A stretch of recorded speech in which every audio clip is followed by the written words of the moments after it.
So as we finish off this vertical installation, you can see here, I'm gonna have to rip a piece down in order to fit it into this J-channel. So I'm gonna show you the two ways that we suggest ripping down a panel and finishing it into a J.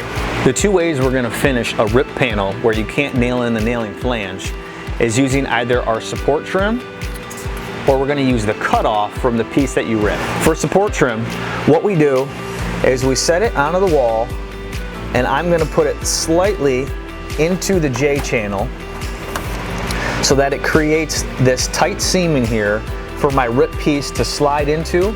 It'll have tension from the J-channel and the support trim, and it'll hold it in place. The second option is using the nailing flange and the rip from the panel that we just cut off. What I like to do is put it on a wall. I'll hammer this down just a little bit so it fits into the J-channel very well. And in order to have the proper spacing, I'll just slide it right into the J and nail it tight.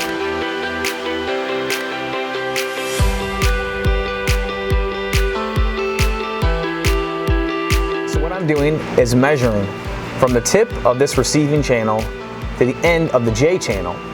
Now what this allows me to do is to slide our piece in to that 2 1/4. The tongue will just come past here, and then I can push it back and it'll hold tension throughout the whole panel.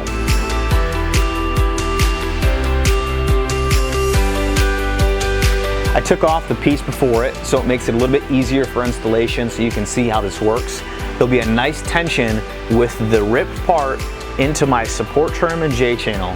That way it secures it really nice, and you won't have any flapping when wind and other things happen throughout the life of the panel.